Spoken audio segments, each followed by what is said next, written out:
Hey guys, Captain Hubbard here at Hubbard's Marina. Welcome to the Sunday night live stream show. Hopefully everybody's doing well, and hopefully you are as excited as I am for another Sunday night live stream show. We're going to be giving away lots of free fishing trips. We're going to be talking fishing, having a good time, and hopefully answering your questions live and having a blast doing it. Plus, you got a chance to win $1,500 in free fishing trips. That's right. Every Sunday night we give away a 5-hour half day for 2, a 10-hour all day for 2, and a 39-hour fishing trip for 1 lucky winner. So, sit back, relax, and enjoy the show. Remember, if you want a chance to win free fishing trips, you do have to comment one time on the Hubbard's Marina Facebook stream. That enters you for a chance to win. Then you have to watch the entire show live in person. That way, if you're picked as one of those lucky winners, you've got 5 minutes or less to text us your full home address. Again, comment once on the Hubbard's Marina Facebook stream to enter to win. Watch the entire show live, and then if you're picked as one of the lucky winners, you've got 5 minutes or less to text us at the phone number on the screen your full home address. That's how you enter, that's how you claim it, that's how the free trips work. Also, we're going to be talking every Sunday night about what we're catching now, showing you photos. Then we get into the weather a little bit. Then we get into your questions. So make sure if you have a question you want answered live during the show, a topic you want covered live during the show, text your question or topic or suggestions to the phone number on the screen. So that's how we see it. If you enter a comment, we're streaming on Facebook, YouTube, Instagram, Twitch, Trovo, a bunch of different platforms and a bunch of different pages. So we don't always see your comments. So if you want something answered live during the show, again, make sure you text it to the phone number at the bottom of the screen. Want to make sure we give a shout out to our friends over there at Gator Jim's Tackle. If you haven't stopped by to see our friends at Gator Jim's Tackle, you are missing out. Huge selection, killer deals, great people, stuffed to the gills over there at Gator Jim's Tackle Shop. Stop by and see all the rods, reels, tackle, bait, and lures that they keep in stock at all times. It's amazing.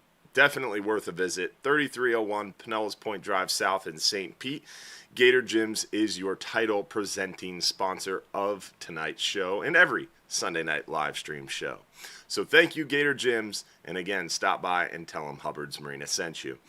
Also, want to make sure we give a shout out to all of those supporters out there in our supporters club who help fuel the show and make tonight's show and every Sunday night show possible. The Supporters Club is only $4.99 a month to join. It gives you private access to our private club and more behind the scenes info, more connectivity, more communication, and access to the private after show. After every Sunday night live show, we do about a 15-20 minute after show in that supporters group that only supporters can access. So check it out. It's only $4.99 a month. Josh is going to drop the link into the comments for you, so it's worth checking into for sure. Then finally, we want to make sure we give a shout out to all those who are sending stars. Stars are another way to help fuel the show and help us to continue to do cool things with our live stream show. Charles Carter, appreciate those 1,000 stars, big dog. Mark Higgins, what's up, buddy? Stephen Batchelor with a big 500 stars. Thank you, buddy. Keith White, Adam Franklin, LaShonda Brown, Ed Mack, John Herman Sr. with a big 1,000 stars. John Niemski, Richard Bedwell with a big 1,000. Thank you, buddy. Scott Flynn with big 500. John Bull, Barry Long, Tim Dykes with a big 600. Appreciate you, buddy. Eric Seberg with a big 1,000. Thanks, Eric. Gary Camage, Logan Gorman, Phil Batisto, Larry White with a big 1,000. Jeff Reedy with another big 1,000. Robert Bush as well. Appreciate y'all for sure helping to fuel the show and helping us to continue to do what we do. Appreciate you, Jeff. Thank you again for the added stars there. All right. With that, we want to make sure also to encourage you guys to comment. The more you comment, the more it helps us to reach more people and show more engagement with the show. So if you're watching on Instagram, on TikTok, Trovo, Twitch, YouTube, or Facebook, make sure you comment it up. And also, give the live video a like or a thumbs up. If you're watching on YouTube, don't forget to subscribe. We really appreciate it. We're only 24 subscriptions away from 19,000 subscribers on YouTube. So please help us reach that 19,000 mark. We'd appreciate it. It's definitely a big milestone that we've been looking forward to hitting. So help us out and make sure you stop by Hubbard's Marina on YouTube and give us a subscription. And don't forget also to click that bell so you're notified when we upload new YouTube videos, because we've been hitting them hard and we got more and more coming as well.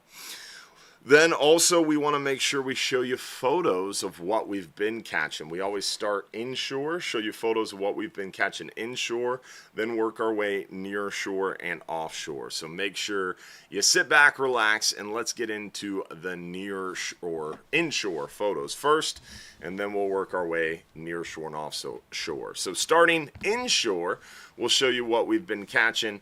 The snook bite has really picked up. This last week we had, a week ago, 7 to 10 days ago, we had really high sea surface temperatures. It was getting into the mid 90s really fast. There was some areas in Tampa Bay that had sea surface temperatures of 92 to 93 degrees. But this past week, we've gotten a lot of cloud cover, we've gotten a lot of rain, and that sea surface temperature really fell down significantly. We went from 92, 93 degrees to 82 to 83 degrees. So almost a 10-degree drop, which really has brought the inshore fishery to life.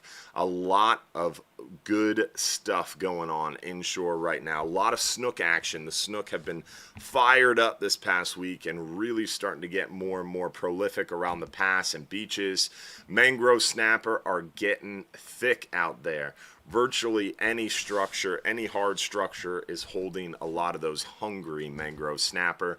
Snook action, like I said, doing well from the beaches to the passes to the upper bay and back bay waters.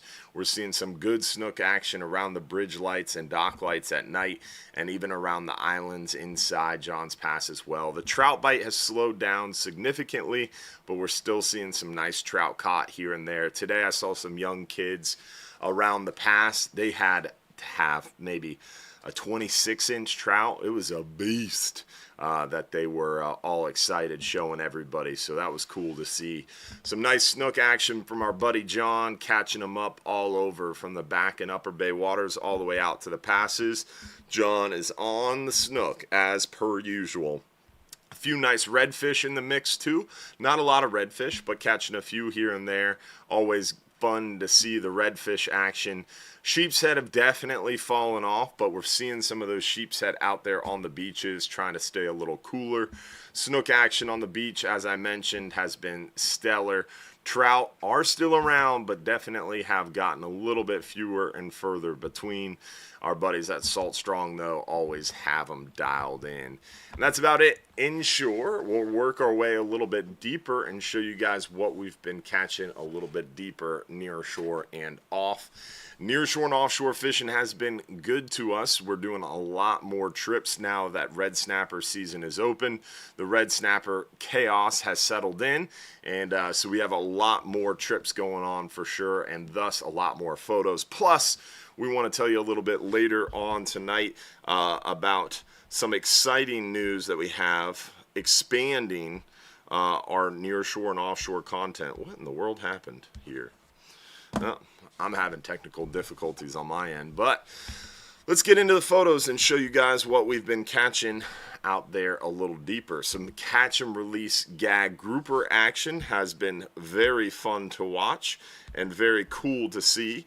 And it's definitely been pretty stellar as of late with the gag grouper being caught and released. But We're looking forward to being able to keep them. We got some gag grouper news to talk about tonight too. Gag grouper at this recent council meeting this past week, we're expecting a 6 to 10 day gag grouper season. For those of you who have been watching the show, you know we've been talking a lot about that gag grouper season only being 6 to 10 days this year, starting September 1st.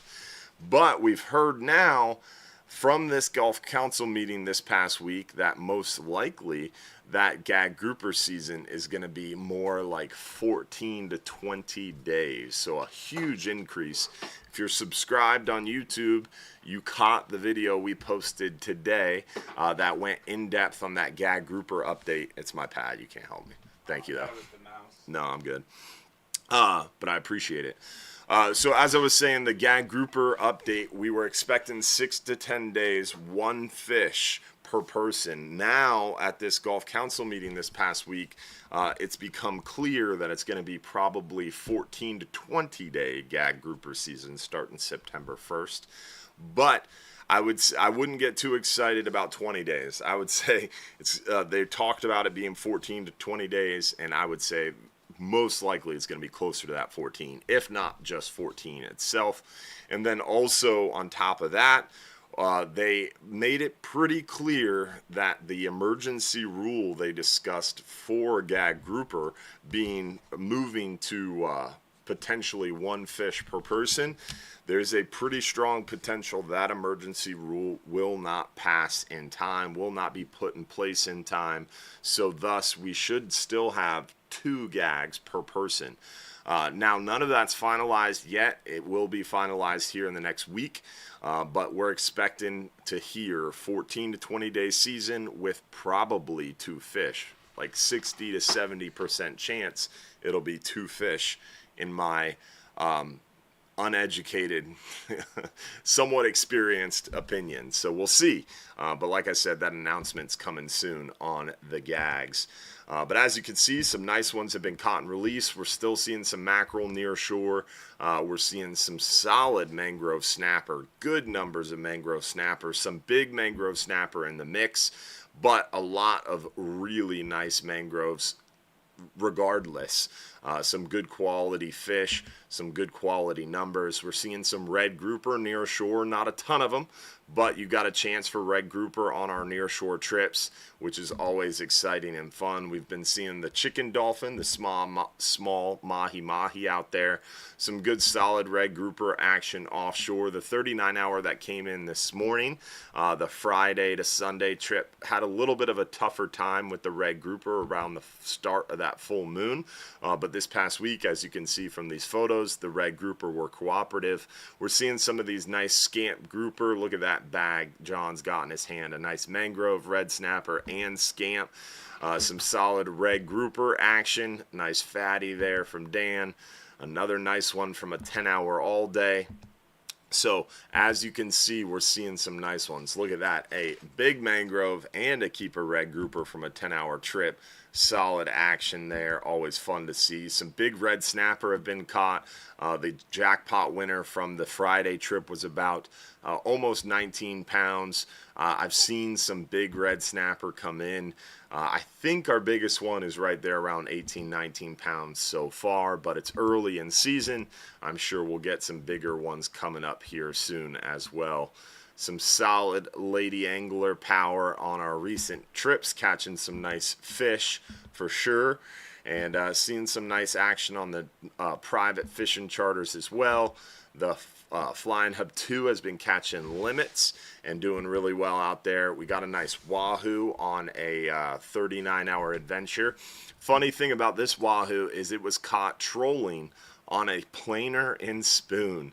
You don't see many wahoo caught trolling a planer and spoon, but hey, it happened. Here it is. Keeper, nice respectable wahoo on the planer and spoon. Some big yellowtail, always having fun out there, Jason Boyle. But look at that yellowtail. That is a solid stud yellowtail. So that's always exciting bonuses when we see those yellowtails. We were seeing the mutton pretty heavily in the cooler months. We haven't seen any real big mutton lately now that the water's warmed up, but there's always a chance for those warm water muttons. But a lot of yellowtails. The yellowtails have remained consistent even with that water temperature warming up. Let's get right into the weather, show you guys what's going on here weather-wise. Popping over to hubbardsmarina.com. We're going to click Fishing Trips, scroll down to the weather links, and on the weather links page, we'll start in the wind finder forecast, the 5 and 10 hour forecast area. And as you can see, weather looks really good all the way through Wednesday. Wednesday night, we get a little bit of rain, storm activity, and that kind of hangs out. It makes Thursday a little bit more moderate and into Friday, but nothing terrible. 2.5 foot. So the worst weather we see in the forecast looks Thursday, Friday, Saturday, Sunday. But like I said, only about 10 to 15 mile an hour. It only about a little more than 2 foot. So really nothing crazy in the weather as far as the upcoming weekend goes, but definitely nicer weather at the start of this work week ahead of this full moon. The full moon is Wednesday. On the backside of the full moon looks like it might be a little bit more moderate. Nothing rough, nothing crazy, but definitely a little bit more moderate. Not flat calm is what I should say behind the full moon. The second half of the work week and into next weekend. We'll look at the offshore weather, and it's just a little bit more magnified. So Thursday, Friday, Saturday, even offshore, it's 3.5 foot or less. So that won't disturb any 39-hour trips. So if you're booked for Friday, June 13th, 39-hour, while it's going to be a little bit bumpy, 15 to 20 mile an hour winds, cloud cover, rain chances are up, but it's still totally fishable, less than 4 foot, so not terrible by any means.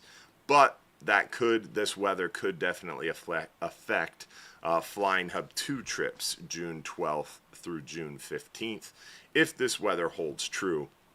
So we'll pop back to the weather links page and let's find out why. Why is that weather popping up?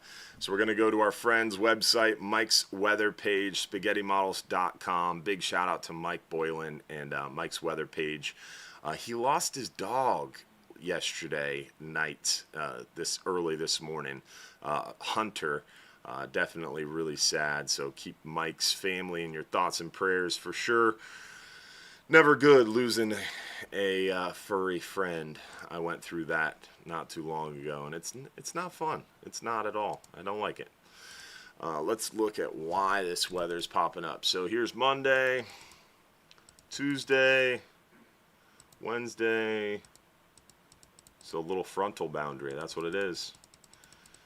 These cold fronts this time of year are always challenging. So here's the cold front over Texas, Louisiana. Cold front never makes it to us. Cold front stays up here in Alabama, Georgia. But as that cold front leaves, you can see that line of storms hanging out in the northern Gulf.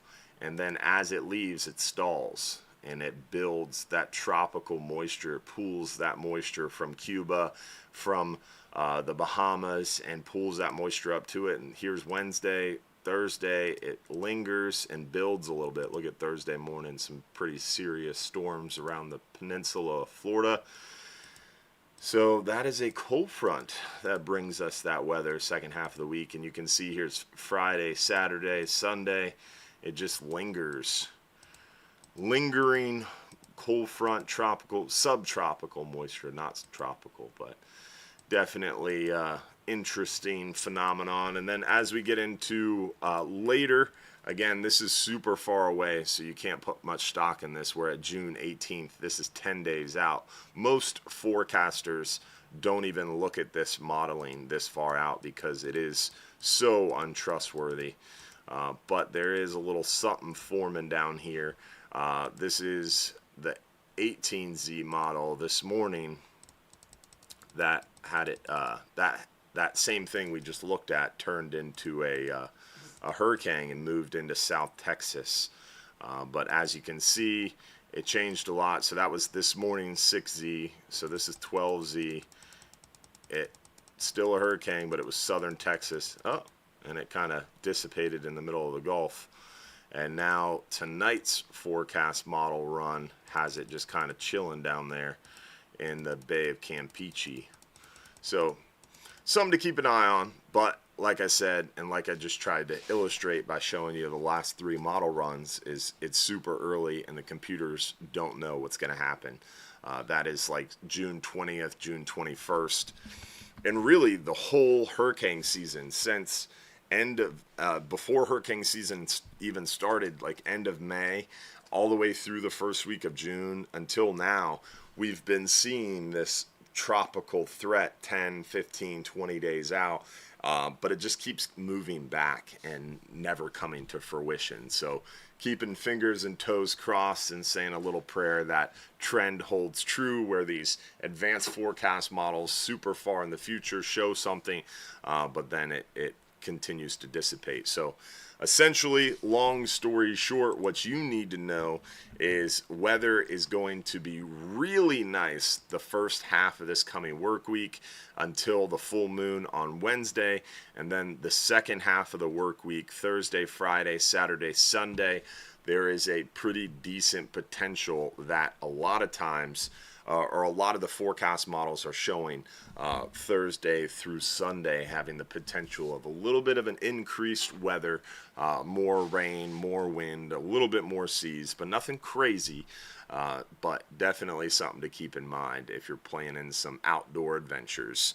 And then further into the future, we'll keep an eye on things, but really more than 7 days into the future, it's really hard to even have a minutia of faith in anything coming to fruition, because a lot of times it can change so dramatically. Kathy Kleiss, appreciate those 1,150 stars, 1,200 stars. Don Shuett, appreciate you, buddy. Carol Roberts, appreciate the stars. Anthony Barnes, Zolta, appreciate it as well. Anthony Barnes, Jeff Reedy, appreciate all the stars, y'all. All right, so we talked about what we're catching now. We showed you the weather. Let's get into a few announcements here real quick, and then we're going to get into your questions. Remember, if you have a question you want answered live during the show, shoot it to us in a text message below. Announcement I talked about earlier, or alluded to earlier, is we have a new couple that we're working with, the Cardys. If you fish on our 39-hour trip, you know Scott and Carrie Cardy. They are a couple that's been fishing with us at Hubbard's Marina for many years, and Carrie and Scott are helping us out now with doing some more video and media content creation. So they're going to be going on some more trips, some 12 hours, some 39 hours, and they're going to be taking photos and videos out there, helping us collect more photos. So tonight, during the show, a lot of the photos that we showed you tonight were actually taken by Scott and Carrie, and then also they're going to be taking some videos out there and helping us produce more videos. So this will help us because we have a lot of good content from our professional camera crews that go out there on the 39-hour trips and create some really polished professional videos. And then we have Philip, who's full-time with us, that does a lot of stuff near shore on the dock, our dockside chats, some of the cool videos like the history video we just did, the hurricane video we just did. That's all Philip's stuff. But Carrie and Scott are going to give us a customer point of view, if you will. So a little bit more of an informal POV view of our fishing trip. So I'm excited to work with them more closely and bring you guys more videos and help produce more photos for you when you're on those longer range trips, and more memories as well. So super excited about that. So stay tuned for some of their videos coming to our YouTube channel. We're calling it Crushing It with the Cardys. Since you guys love that phrase so much, we figured we'd proliferate it, so you're welcome. And then also, we talked about the gag grouper announcement. The other announcement that we have tonight is red grouper. Red grouper, we've been talking the last couple weeks that red grouper should remain open.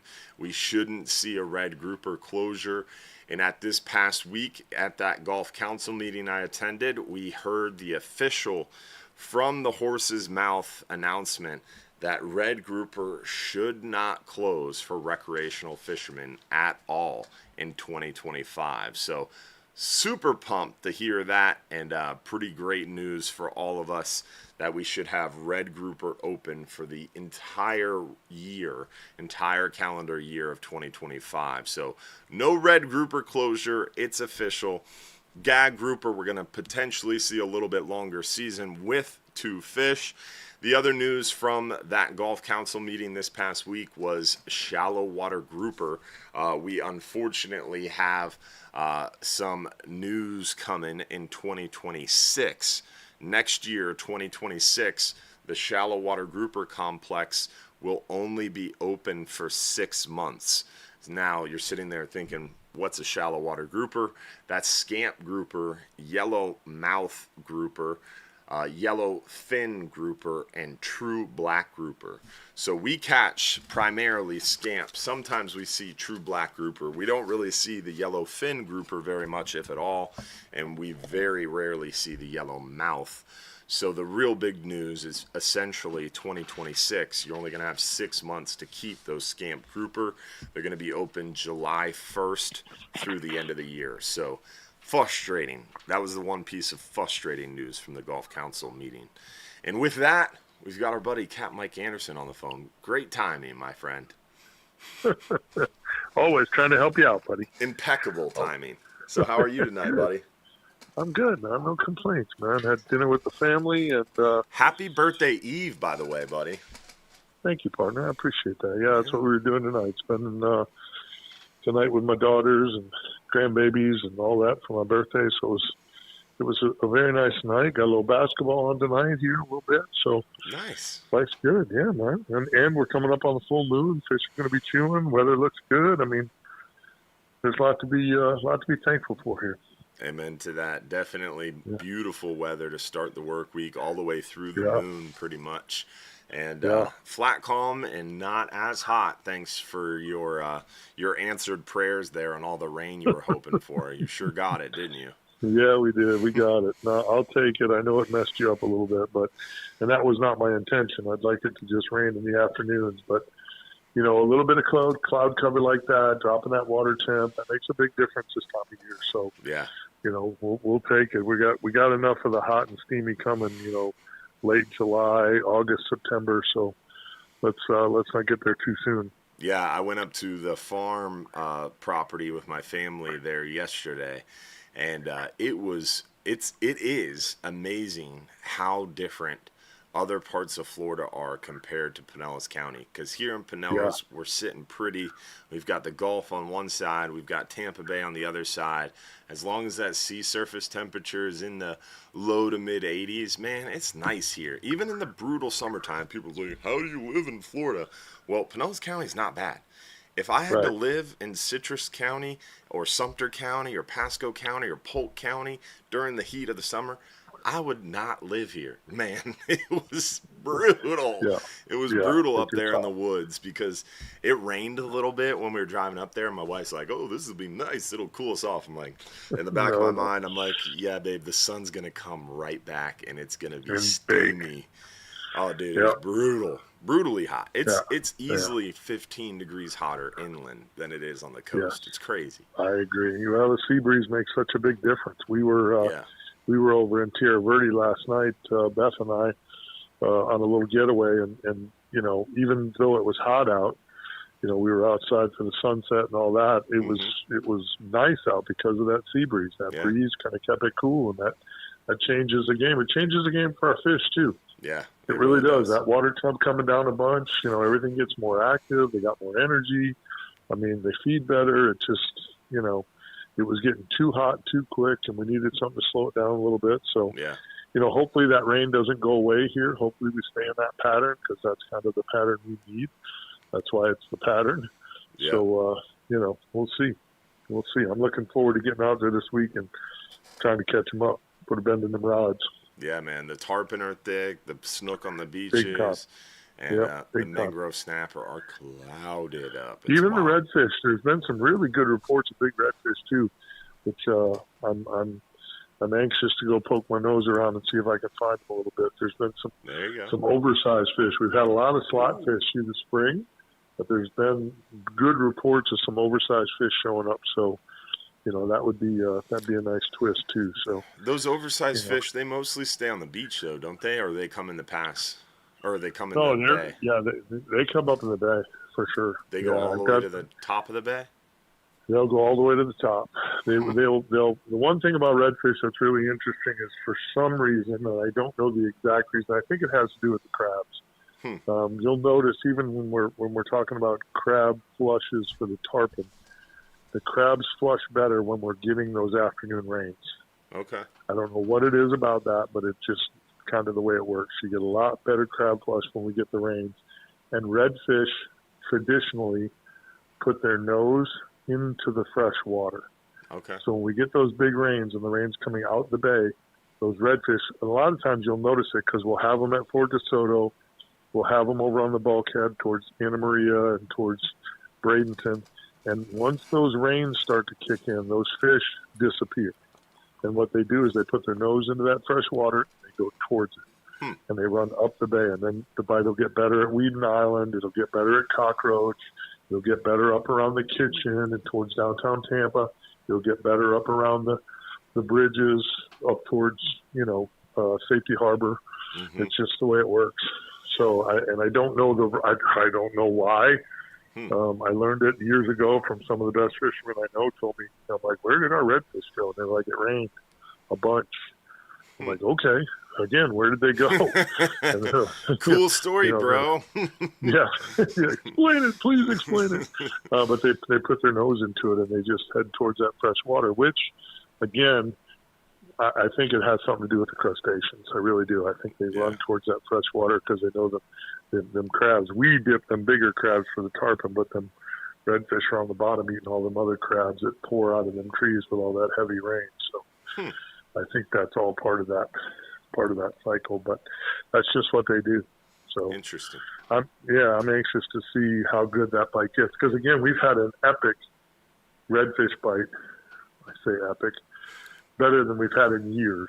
Okay. Maybe better than we've had in 5 to 10 years. And trout too this year. Yeah, and trout too for sure.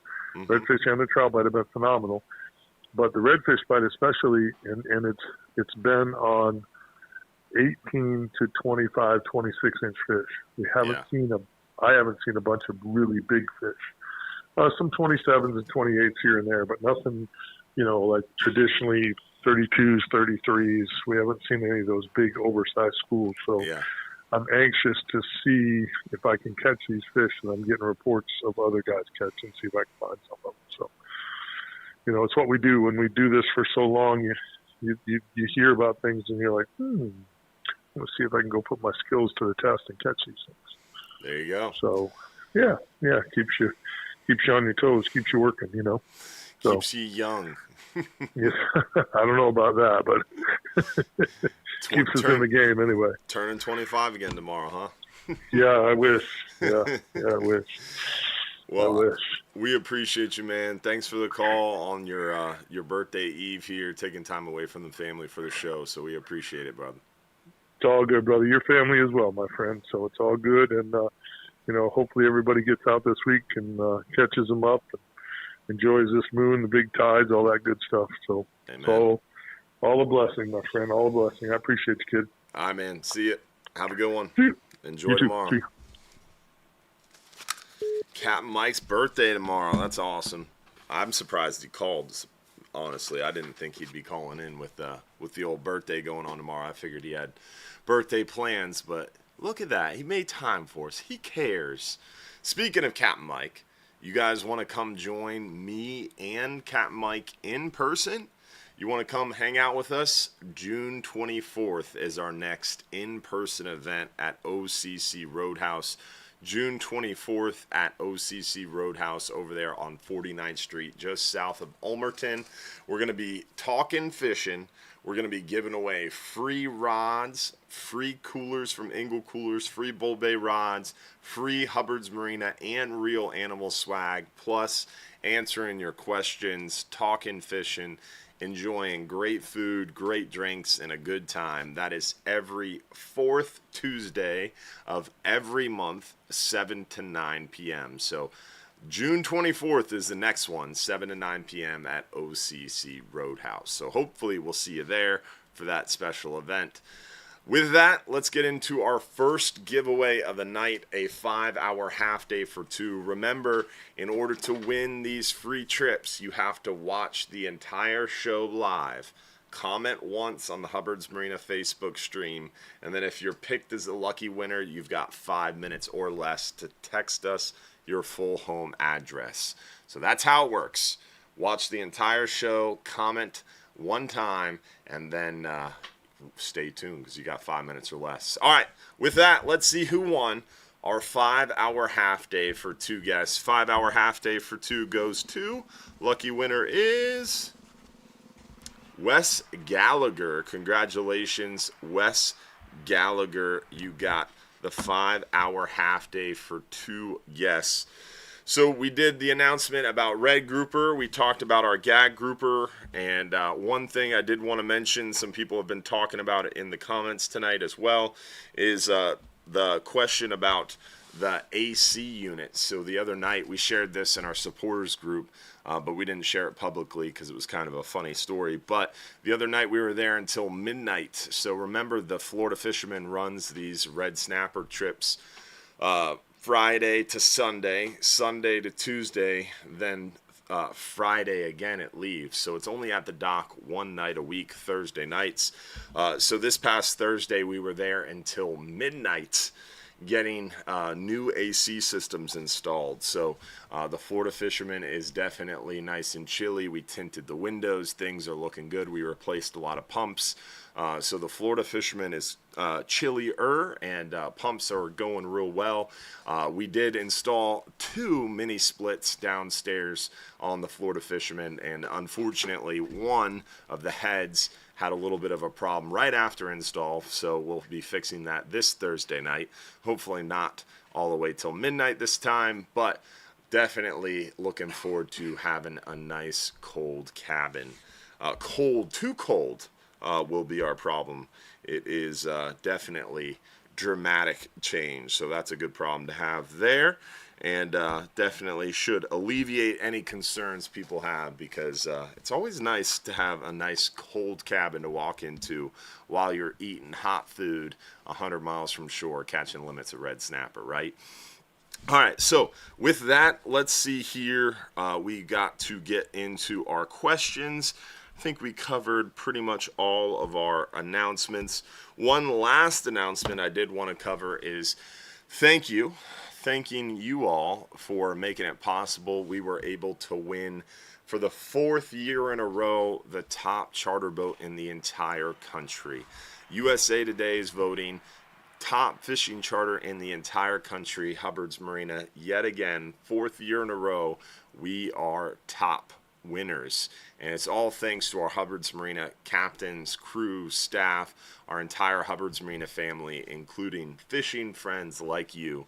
So thank you all for making that possible. We're definitely very, very, very blessed, honored, and appreciative. And then on that note, we were nominated for more voting.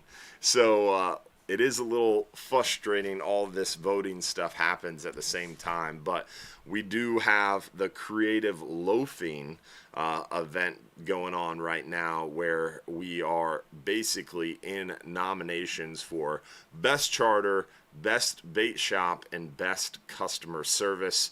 And I'll drop that link into the live stream comments. Make sure you vote. You have until June 11th on that one to get us nominated for Best Charter Boat, Best Bait Shop, and Best Customer Service. And if we secure a nomination, then we got, I think voting opens July 17th. So we'll see about that when it comes out. But I dropped the link in the chat for you guys if you want to go in there and vote for us daily until June 11th. All right, with that, let's get into your questions. Dang it.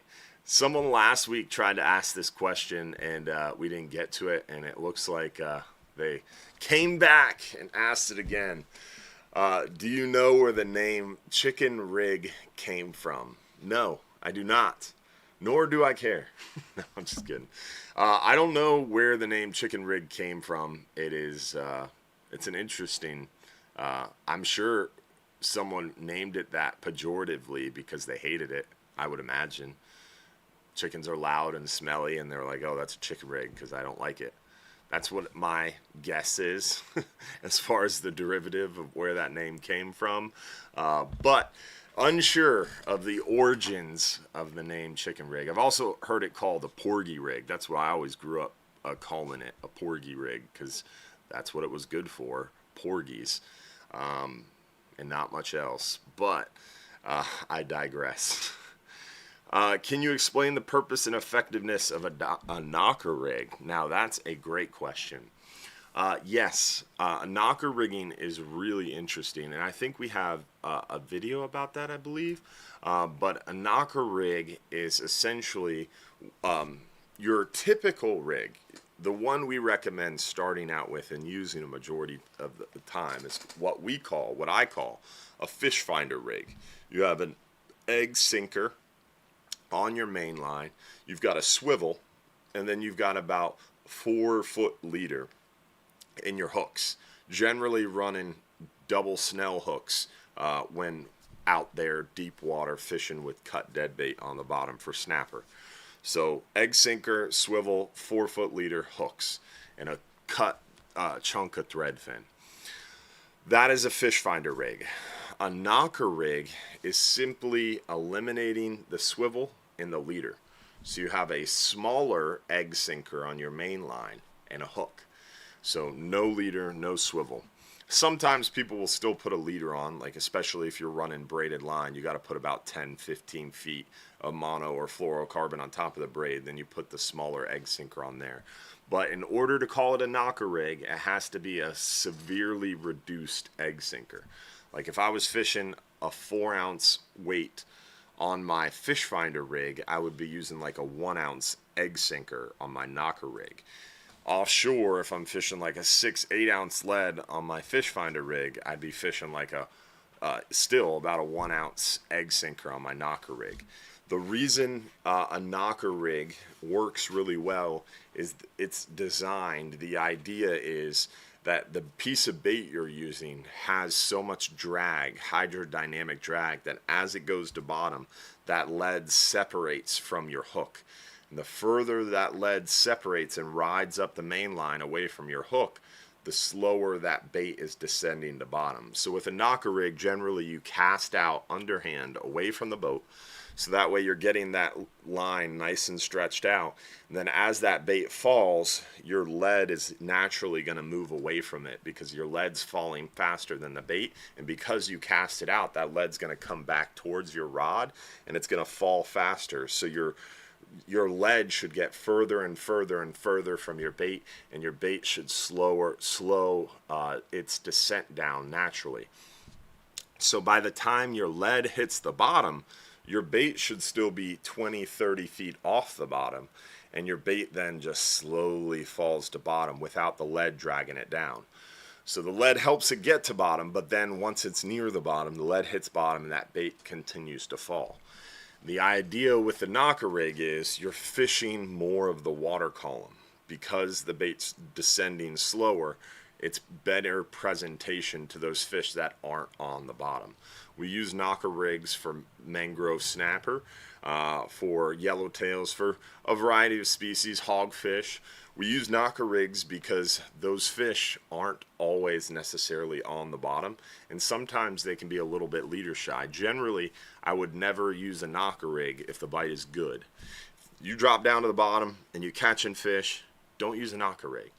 The reason you would utilize a knocker rig is if the bite is really slow, if you're at the end of a spot and those fish have been chummed up off the bottom, those are times that you'd use the knocker rig. During midday in the summer when the bite gets a little tough, lighter tackle, lighter lead, knocker rig setup, you can sometimes pull out some bigger fish while other people are struggling. So the bite is slow, that's when the knocker rig comes into play. But it's hard to do, especially during red snapper season when there's so many people on the boat. But we definitely see a lot of success on the knocker rigs when you can utilize it, when there's not as many people around, and when the currents and tides are lining up right. But you have to have a lot of room because you're using a super light lead and your line gets away from you pretty easy. But some of the most fun I've had snapper fishing, red snapper fishing, because if you know me, you know I don't like red snapper, but the most fun I've had catching them is the Jimmy family comes out and does a charter with us, and I went out fishing for fun with them, and there was, I think, like 17 people on a 39-hour charter, and it was kind of a slower time of day, not many people around, so I went up to the front of the boat and I picked out the biggest thread fin I could find, and I trimmed that tail up just a little bit and tossed it out there on like a half-ounce egg sinker, casted it way up current, like as far as I could off the front of the boat. By the time it was getting close to bottom, I was probably 100 yards behind the boat. So I went down the whole side of the boat. No one was fishing at all, and I had the flexibility to do that. But man, as that big thread fin slowly sank down to bottom, I caught like a 19.5-pound red snapper on like a 4000 series spinning rod. Took me around the boat 2 times. It kicked my butt. There was no way you could have done that on a public trip at all.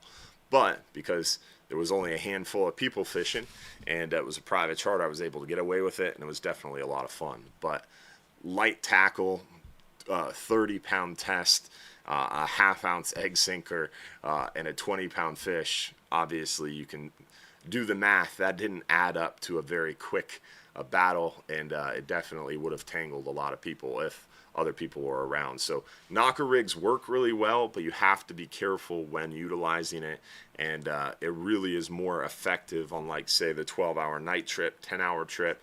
Once you start getting too deep, beyond 120 foot of water, it really needs to be a super light load trip or a private charter, because then people are willing to work with you and get out of your way when you're coming down the rail with a super light snapper setup fighting a big fish, you know. All right, next question. Have you ever worked with Make-A-Wish Foundation? We do quite a bit. Have you met some of our crew members? I'm just kidding. No, we actually do work with Make-A-Wish Foundation. We have a trip coming up, I think, at the end of the month with Make-A-Wish. But yeah, I enjoy that thoroughly. We work with a lot of different groups, and we're very blessed and honored to be in a position to do that, and definitely enjoy working with them for sure. Always really heart-wrenching, though, the stories that you hear. I managed to get the last spot on an upcoming 44-hour trip. We'll be using the same setups on the 44-hour trip. Wait, what? What was that question? I think he's asking, will we be using the same setups as the 39-hour and the 44-hour? Oh, okay. Yeah, the 39-hour and the 44-hour are virtually the same trips. A lot of people ask, like, oh, are we fishing deeper? Are we fishing further? Not really. The 39-hour and the 44-hour trips are pretty similar, if not the same trip. The reason the 44-hour is different, it costs a little bit more money, because it is only offered once per month around the full moon, and we give an extra 5 hours of night fishing time. So the main difference between a 39-hour and a 44-hour is a 44-hour only happens around the full moon, and the 44-hour leaves 5 hours earlier, giving you more nighttime fishing. A 39-hour trip will leave at 3 p.m. in the afternoon, and you'll start fishing about midnight, 1, 2 a.m. that night, or the next morning, I should say. And then you fish till about sundown or a little bit after sundown the next night. So you get about 20 hours of fishing time, but you only get about maybe 4 or 5 hours of night fishing time. The 44-hour trip, you get about 10 to 12 hours of night fishing time, and you get that full day as well. So basically, the 44-hour gives you more nighttime fishing on the full moon. So it's a pretty big benefit for that reason. Sometimes we do fish a little bit further, a little bit deeper, but not really that much. We just have more running time on a 44-hour, so a little bit more flexibility. Whereas a 39-hour, we might fish an area, we might move to a different area, but we don't make dramatic movements. On the 44-hour, we have a little bit more flexibility. We might fish over here, and then we might end up pretty far away from where we first started, just because we have more running time, more flexibility there. So yes and no. Sometimes it's a little further, but I wouldn't say it's dramatically any deeper. Like, we have never really fished exponentially deeper on a 44-hour compared to a 39-hour. All right, next question. For black or yellowfin tuna, how far do I need to run offshore to catch them? We do catch yellowfin tuna in our area. We have caught a yellowfin tuna on a 39-hour trip trolling before, but we've caught like one yellowfin tuna in the last 15 years. So it's not something that I would say we do, but it's possible. Yellowfin tuna are generally more off the shelf and more concentrated in the northern Gulf. They get up there around the Mississippi River Delta, around the rigs and around the bait. So if you want to target yellowfin tuna in the Gulf, fishing in the northern Gulf out of Mississippi, maybe Alabama, really Louisiana. Louisiana is kind of the go-to spot if you want to get a yellowfin tuna. Really Texas too. Some of the Texas guys can get onto the yellowfin tuna. Blackfin tuna is something we catch a lot of. We catch a lot of blackfin tuna in really all year round. We see generally the biggest concentration there around December through March on the moon phases.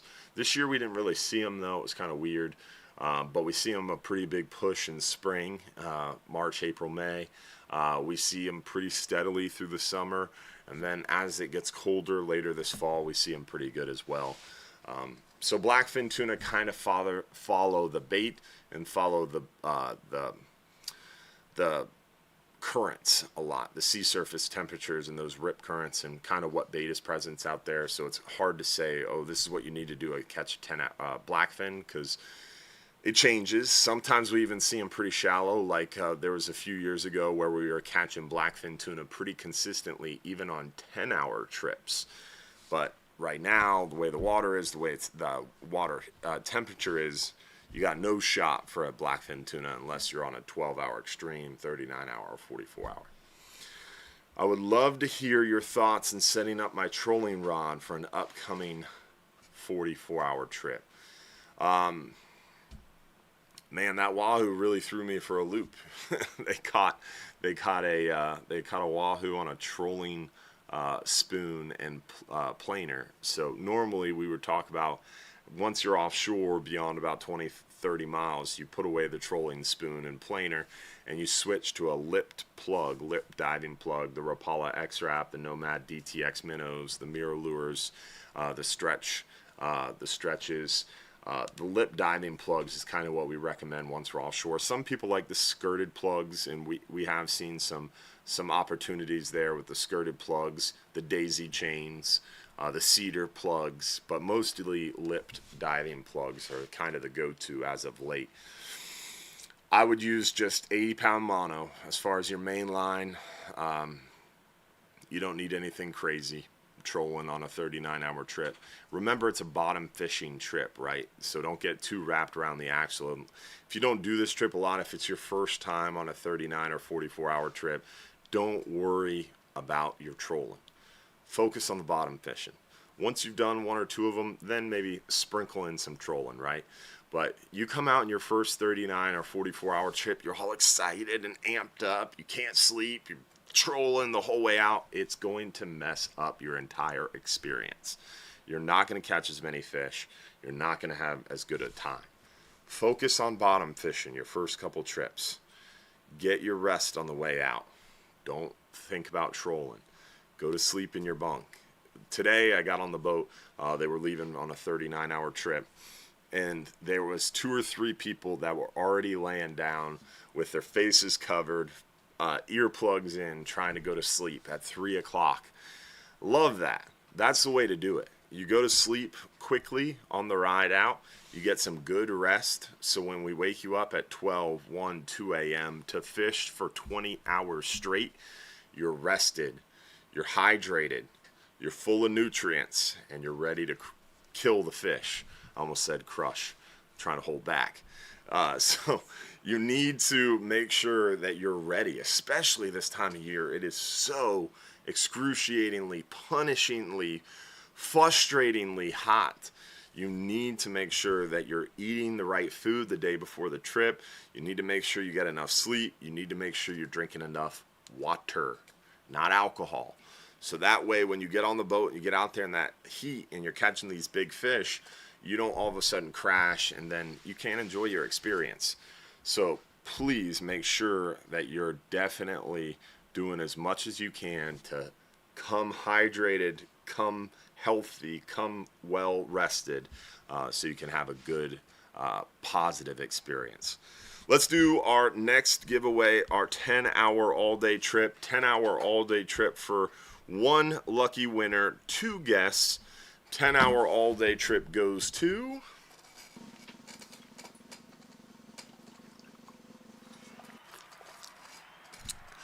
Paggy Farmer. Congratulations from Dayton, Ohio. Congratulations. You got 5 minutes or less to text us your full home address to claim that free trip. Definitely congrats to you. All right, so next question. What is the amount and type of top shot to be used for braided line? Will red snapper be open for the 39-hour trip first week in August? Yes. Red snapper's open June 1st through September 15th. June 1st through September 15th is red snapper. Red grouper is now open all year. Gag grouper should be September 1st through at least September 14th. Amberjack may be open in September and October, but there's potential. There's no amberjack this year. Triggerfish are open all year except for January, February, June, and July. Those are the only 4 species that have season. Gag grouper, triggerfish, red snapper, and amberjack. So that's all you need to know. 4 fish, 4 seasons. What was the first question, though? Oh, the type of line for a top shot for a 39-hour trip. If you're using braided line, you got to have, on a 39-hour trip or a 44-hour trip, you got to have at least 30 to 40 foot of monofilament or fluorocarbon line on top of the braid. So you do a line-to-line knot, and then you reel in about 30 to 40 feet of monofilament or fluorocarbon on top of your braid. Generally, you want to match the line weight or strength to your main line. So if you've got 50-pound main line, you want to maybe put 50-pound top shot. It doesn't make sense to put super light top shot on. If you got 60-pound main line and you put 30-pound top shot on, your top shot's going to break a lot. You're going to have to retie it a lot during the trip. They should be very similar, within 10 pounds of your main line. So if you got 50-pound main line, 40 to 60-pound top shot. If you have a meal package, do you need a cooler? No, you don't need a cooler. A meal package is going to give you all the food and drinks that you need. Personally, if I'm on a 39-hour trip, I am going to take advantage of the meal package. There's really good food. Best cheeseburger in the Gulf, crazy country breakfast. We have some really good dinner options, lunch options, all that stuff. So I'm going to eat the food from the galley a majority of the trip. But I still bring a cooler. And the reason why is energy drinks, electrolyte drinks, beef jerky, can't go out there without that, and then other assorted snack items. Like I bring protein bars. It's nice to have some assorted snacks. We've got like chips, candy bars, some of the basic granola bars on the boat, and then we have the meals, and we have soda, and we have water, and we have beer. But we don't have like the specialized electrolyte drinks, some coconut water. We don't have that kind of stuff. So a lot of times I'll bring a smaller cooler with some of that kind of thing in my repertoire, but I'll mainly eat the galley food. So I bring it for that reason. You don't need a cooler on the boat to keep your fish, though, because remember, if you're on any of our trips, you're not legally allowed to keep your own fish in your own cooler. So all the fish go in the fish box, and at the end of the trip, we hand you your fish. So you leave your empty cooler, leave a fish cooler in your truck or in your car for after the trip. It makes it easier.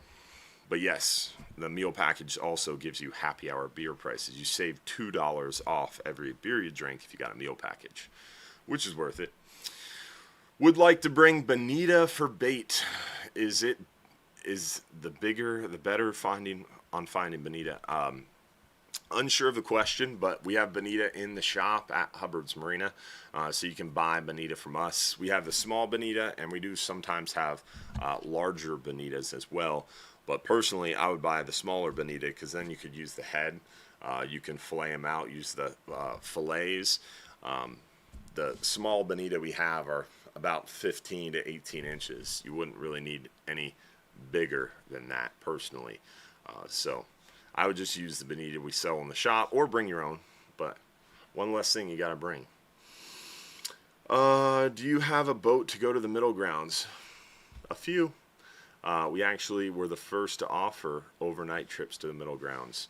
Back in 1967, first party boat to offer long-range overnight trips to the Florida middle grounds. And we still do it today.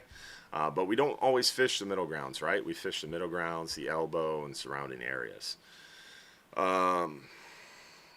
Let's see here. What other questions do we have? What is the season for amberjack this year? I briefly mentioned, because we've talked about this a lot in past shows, amberjack are supposed to be opened all of September and October.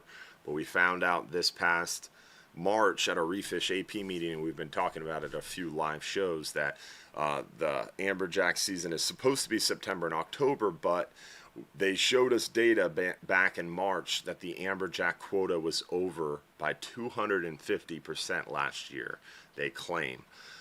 So they haven't finalized the amberjack landing numbers to my knowledge, and they haven't talked more about the amberjack season. But if it is truly anywhere close to 250% over last year because of paybacks, we probably won't have an amberjack season this year. But hurry up and wait. We'll find out more soon. Remember, at our April council meeting, they told us they were going to focus on red snapper, federal for hire, then red grouper, then gag grouper, then amberjack. So we've already been told what our red snapper for hire season is. It's June 1st through September 15th. We've already been told about red grouper. It's going to remain open all year. We're now going to be told here next week or the week after about gags. It should be open September 1st to September 14th to 20th with hopefully 2 fish per person. We'll find out more soon. Then after that, they're going to start looking heavily at the jacks and finalize our answers on amberjack. But just looking at it, if you're 250% over, you have to pay any overage back. If you're paying 150% back, that means no amberjack access. So, I don't know. We'll see. Let's see what we got here. Anything else, Josh? Any talks of increasing, what was that? Recommend an electric reel. Electric reel that doesn't cost so much. I heard something about like Gomexis. I forget the name of it. But we don't really fish electric reels, so... This was the one I had open. That yeah, I saw that one. There was another one that I saw. It flashed for a second. Something about triggerfish and increases. That one's... Any talk of an increasing the triggerfish limit. What I want them to do is, we've gotten to the point now where triggerfish are open all year. We're not hitting the catch limit anymore. So what I want them to do is remove these silly closures. Remember, triggerfish is open all year except January and February and June and July. The June and July closure for triggerfish is a spawning closure. All right, fine. Keep that on the books if we want, but let's remove the January, February closure on triggerfish. There's not a lot of people fishing in the Gulf. It's silly to keep them closed then. It was closed then because we saw some big MRIP spikes, and it would sometimes close the fishery when the quota was really small. But now the quota is big. If the weather's nice in January and February, let us keep those trigger fish again. And then once we get that January and February back open, and trigger fish are open all year except for June and July, if we go a few years without hitting the quota, then they need to remove the June and July closure. Keep them open all year. If we continue down that road, nothing bad's happening, then I think they need to talk about increasing the quotas or increasing the bag limits. Don Schuett reminded me of the name. So the cheaper electric reel that they were telling us about is the, I don't know how to pronounce that, Piscifun, Piscifun. It's a Chinese-based company, I believe. Piscifun. That is the really cool electric reel that is at very low cost. A lot of people are using. Where do you position yourself when you're fishing on the boats? Always the bow. I am a tall guy. The bow, the roof is higher. The stern of the boat, everybody wants to fish the stern of the boat. It is not the best place to fish. The stern is not the best place to fish. Can't convince me of it. Because personally, I never fish the stern, nor would I. The roof is low back there. I hit my head a lot. Plus, people like to hang their rods and reels back there. So I try never to go back there, personally. Plus, on top of that, the back of the boat's where everybody is. So there's just so much movement, so much stuff happening. I like the bow. Less people up there, more room, got plenty of headspace, and you get more fresh air. I like the bow. Sometimes, all right, if it's rough, sometimes the bow's a little bit challenging because the boat's moving around a little bit more, but I like a challenge. So when it's rough, the bow is a little bit tricky. When it's really hot in the summertime, the bow can be a little tricky because you don't have any shade, but wear a big hat, wear some sun protective clothing. I like the bow. You got more elbow room, you got more spreading out room, there's less people. That's always my favorite place. But fishing on the side of the boat is good too because you're in the shade half the day. Because one side of the boat's in the shade and then the sun moves and the other side's in the shade. So fishing on the side, you're in the shade half the time. But the back of the boat, you got exhaust fumes. You got everybody and their brother back there who thinks it's the best spot. You got a lot of movement, a lot of stuff going on, a lot of people. I hate the stern of the boat. It's so comical. Without fail, if we've got 20 people booked on a trip, super light load, you're up on the bow with like one other person. There'll be 20 people and 18 people are on the back fifth of the boat, like just crammed back there, shoulder to shoulder, trying to fish the stern. And there'll be 2 people in the bow. Like, hey, this is great. Look, there's all these idiots are in the back. We've got all this room to ourselves. It's really, really, really interesting how that works. I don't get it. I think it's just like one of those wives' tales, like, hey, early bird gets the worm, and you got to wake up early to catch the fish, and you got to be on the stern of the boat there, sonny. That's not true. Back in the day, the stern was the best spot in like the 60s because the only way they had bottom machines back in the day when bottom machines first came out is the transducers were screwed to the back of the hull. So the fish show, what the captain sees, was always at the back of the boat. Nowadays, since like the 90s, we have through-hull transducers, so shortest wire run. So typically the through-hull transducer is right below the wheelhouse. Our boats, guess where the wheelhouses are? Towards the bow, towards the front. So most of the time, we're right there. The transducer is forward of the middle of the boat, and that's where the captain's positioning the boat on the spot. So that's the goal. That's the target, at least. So fishing on the bow is the best place, in my opinion. But no matter how many times I say that, I can talk till I'm blue in the face. Everybody and their brother will still be booking spots 1 and 10 tomorrow. The corners, I got to be in the back corners. Ah, man, I have seen people cry. I have seen grown men get in fights. I've seen people who literally thought they had the corner spot booked and then would leave and just not go fishing because they didn't have the back corner. It's like, guys, it's not even a good spot to fish. I don't understand it. I don't get it, but I digress. People still like chicken rigs too. Can't stop that. That's pretty much all we got. We're pretty much out of time anyway, so we'll wrap this thing up. But hopefully we'll see you guys June 24th at OCC Roadhouse, 7 to 9 p.m. over there at the OCC Roadhouse location on 49th Street, just south of Ulmerton. Don't forget to vote. Help us out there. Don't forget about your tattoo special. Check out our new online store. We really put a lot of time, energy, and effort in that new online store. We got to finish our last massages there. We're going to do some cool store stuff here in the next week or so. We worked with our marketing team. We have some cool directives launching for that. So stay tuned. Definitely check out the new online store. It's pretty cool.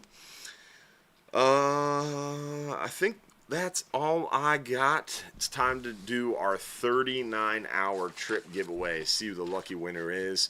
Hopefully we'll see you next week and every Sunday night at 7:30 p.m. for our live stream show. So make sure you tune in next week. Don't forget to subscribe on YouTube. Turn on that notification bell. And then also join us again next week, 7:30 p.m. for another live stream show. Next week is Father's Day. We are tentatively planning to have the live show. Pretty sure we're going to do the live show unless I'm told otherwise. So just throwing that out there. Pretty sure we're going to do it, though. 99% sure. I'm on mute. I think my dog wants to take me out for dinner for that Father's night, Day. Dylan. Yeah, so I'm pretty sure my family is leaving town, and I'll be here. So that means might as well do a show. Night. Might as well. We'll keep you posted. Follow us on the supporters page. Sign up. You Follow guys will know us first. Yeah, follow on the supporters page. You get more behind the scenes info, and then subscribe on YouTube, and you'll make sure you know as well there. So.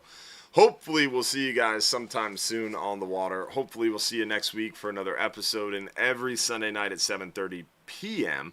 Want to make sure we give a shout out to our friends over at Innovative Pools and Spa. Remember, Innovative Pools and Spa brings you 35 years of experience building pools in the Tampa Bay area. They're continuing the legacy of their father's pool business, and they've been recognized as a top pool builder in the Tampa Bay area for 35 years. Plus, they continue to raise the bar in pool design, construction, and features.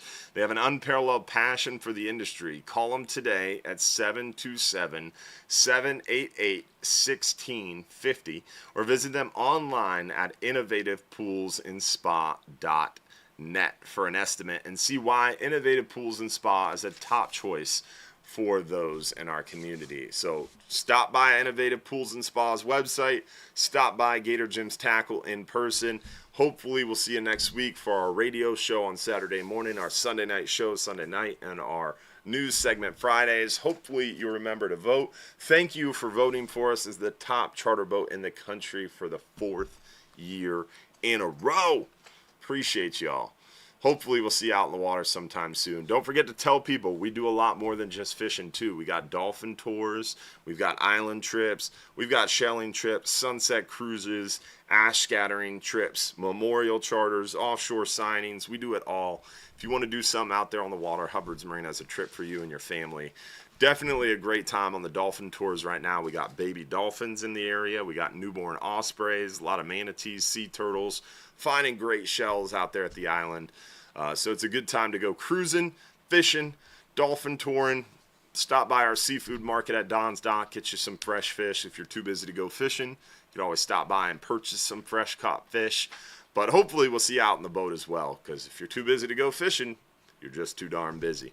We'll see you all next week. Supporters After Show starts at 8:55. So hopefully we'll see you all for the Supporters After Show in our private supporters group. Remember, it's only $4.99 a month. You get access to that private group. We'll see you all at 8:55 for the Supporters After Show. Y'all have a good night. Tight lines. We're out.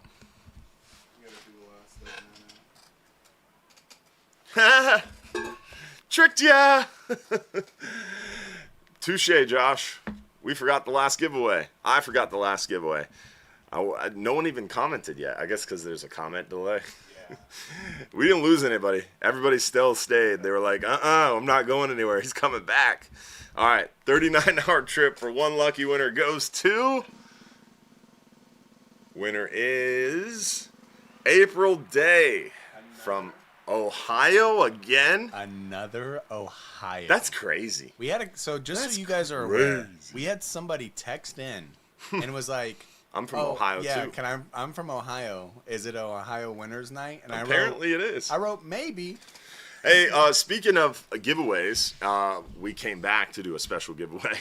Last week, for those of you who are watching on Facebook, last week's show just kind of cut out on us for Facebook. It continued on YouTube, so we did end up doing the giveaways. Can you make that bigger and just move it to the other screen so our folks can see it? Here, I'll go back to full to allow you to... I think I'm on full at least. Yeah, let me just copy. Yeah. So we are going to show you guys who won last week. So we're just going to put it up on the screen. If this is you, you've got 5 minutes or less to text us your home address. So here is the winners from last week's show that crashed. The winners of the 5-hour half day for 2 and 39-hour trip from last week. So these folks also have 5 minutes or less to claim their free trip. So hopefully they're watching live for consecutive weeks because they got 5 minutes starting now. Who won last week's? Blake Moore won the 5-hour half day last week for 2 guests, and Alfred Kotke, I'm going to go with. Alfred Kotke won the 39-hour trip for 1 lucky winner. So those folks also have 5 minutes or less to text us their full home addresses from last week's show. Those are who won last week when the show crashed on y'all. But it was a great show last week with Scott talking about beach snook fishing. If you missed it, you can watch the whole rerun now on YouTube. You can also watch it on Facebook, but the end cuts out on you. So watch it on YouTube. It was killer live show. So hopefully you caught that. Hopefully we'll see you next week. And for real this time, we're out. Still 8:55, Josh? Still 8:55 for the Supporters After Show. We'll see you there. We're out.